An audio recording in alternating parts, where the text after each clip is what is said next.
پیارا رمضان میں وقت ہوا ہے پیارا وظیفہ کا، اور ہمارے ساتھ موجود ہیں مولانا آزاد جمیل صاحب۔ السلام علیکم، کیسے ہیں آپ؟ وعلیکم السلام ورحمۃ اللہ، آپ کیسی ہیں؟ میں ٹھیک ہوں۔ کبھی آپ کو کسی جن نے پکڑا ہے، کہیں جنات نے کوئی تنگ کیا ہے آپ کو کہیں؟ میں نے تو اپنا ایک قصہ سنایا آج، کیونکہ آج جنات کا ہمارا ٹاپک تھا، تو کبھی ایسا ہوا کہ کہیں جنات آپ کو نظر آئے ہوں یا کوئی آپ کے ساتھ ایسا واقعہ ہوا ہو؟ بسم اللہ الرحمن الرحیم، نحمدہ ونصلی وسلم علی رسولہ الکریم۔ اللہ تبارک و تعالیٰ نے اس کائنات میں بے شمار مخلوقات کو پیدا کیا، اور ان مخلوقات کو خاص جنس دی، خاص خصوصیات دی، ان میں نفع اور نقصان کی شکلیں رکھی، لیکن وہ شکلیں اللہ کی امر کی محتاج ہیں، وہ امر پر حاوی نہیں ہو سکتی۔ جو حکم ہوتا ہے وہ حکم بجا لاتے ہیں۔ زمین سے لے کے آسمان تک، مشرق سے مغرب، شمال سے جنوب، عرش سے فرش تک، اور پھر فرش سے تحت الثری تک، ایسی مخلوقات ہیں جو ابھی تک انسانی آنکھ نے نہیں دیکھی، بلکہ وہ اس وقت اگر جدید ٹیکنالوجی بھی اپنے ریڈار پہ لانا چاہے تو وہ نہیں لا سکتی۔ کیوں؟ چونکہ اس آنکھ میں 26 کروڑ کیمرے ہیں، وہ 26 کروڑ کیمروں سے جو نظر آتا ہے وہ وہی دیکھ سکتی ہیں، اور وہ بھی دیکھیں، ایک خواب ہوتا ہے، اس کے دیکھنے کا انداز الگ ہوتا ہے، ایک حقیقت ہے۔ تو حقیقی آنکھوں سے اللہ تعالیٰ نے بہت ساری چیزوں کو پوشیدہ رکھا ہے۔ آپ ملائکہ کو نہیں دیکھ سکتے، آپ جنات کو نہیں دیکھ سکتے، اسی طرح اور ایسی مخلوقات۔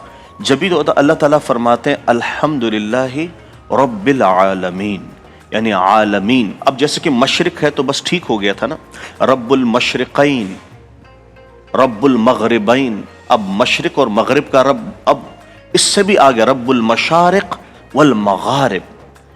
اب یہاں ہمیں دیکھیں ایک آسمان نظر آتا ہے، اس کے اوپر ایک اور ہے، پھر ایک اور ہے، پھر ایک اور ہے، چلتے چلتے 7 آسمان، پھر ان دونوں کے درمیان 500 سال کا فاصلہ۔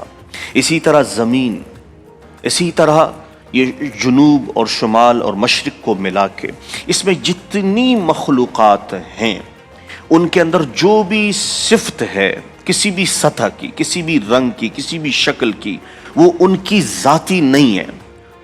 چونکہ حضرت اسرائیل فرماتے ہیں کہ میں کسی ایک چھوٹے سے جاندار کو نہیں مار سکتا، تو یعنی جب امر ہوتا ہے تو اس امر کو بجا لانا وہ مخلوقات کی ذمہ داری ہے۔ اب جو انسان کو خصوصیات حاصل ہوئی ہیں، انسان کو، وہ پھر دوسروں سے الگ ہے۔ انسان دیکھیں، اب ملائکہ کے اندر صرف خیر کا مادہ ہے، انسان کے اندر دونوں مادے ہیں، اور جنات وہ پھر شریر ہے، شرارتی ہیں، ان کے اندر شرارت بہت زیادہ ہے۔ تو جنات چونکہ اس لاوے سے، اس آگ سے بنی ہوئی مخلوق ہے، جو اگر کسی پہ آئے تو اس سے تھوڑی سی ہمیں ایسے جیسے کہ وہ چیز جل گئی ہو۔ آپ کے ساتھ کبھی کوئی واقعہ ہوا یہ سوال؟ میرے ساتھ آج تک الحمدللہ ایسا کوئی واقعہ اس لیے نہیں ہوا کیونکہ انسان کم ہے کہ جنات بھی آئیں گے، تو یہی کافی ہیں۔ تو وہ ایک چھوٹا سا لطیفہ ہے کہ وہ ایک شخص پر جنات آ گئے تھے۔ وہ جنات آئے تو انہوں نے کسی کو بلایا کہ کوئی دم وغیرہ کریں۔ اب ہمارا تو دیکھیں کانفیڈنس ہی نہیں ہوتا، عملیات چونکہ کمزور ہوتی ہیں، عقائد کمزور ہوتے ہیں، اور جتنا ہم ڈرتے ہیں جن اتنا ڈراتا ہے پھر، یہ ایک بات حقیقت ہے۔ تو وہ جو کسی صاحب پر جن آئے تھے، تو کسی بھی جو عامل کو بلا کے تو جب ان سے کہا کہ بھائی جن نکل جاؤ، اب جن انسانی جو آواز ہے اس میں وہ کہنے لگا کہ دیکھو میں تو اس کو چھوڑ رہا ہوں، یہ مجھے نہیں چھوڑ رہا۔ ایسا تو کہیں نہیں ہے کہ جن تو چھوڑ رہا ہوں، انسان اس کو نہیں چھوڑ رہا۔ صحیح بات ہے جی۔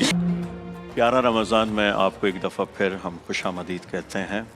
ہماری نشریات کی ہوسٹ جویریہ سہود صاحبہ طبیعت کی ناسازی کی وجہ سے وہ گھر چلی گئی ہیں، ان کی اچانک طبیعت خراب ہو گئی، تو آپ سب ان کے لیے دعا گو رہیں۔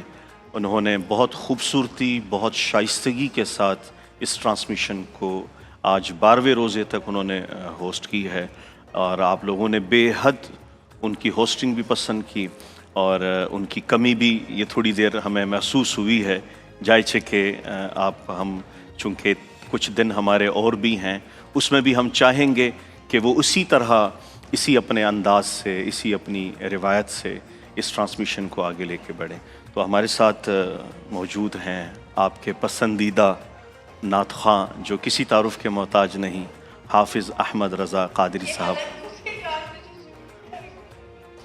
بسم اللہ جی. بہت ہی خوبصورت کلام پیش کر رہا ہوں. خاک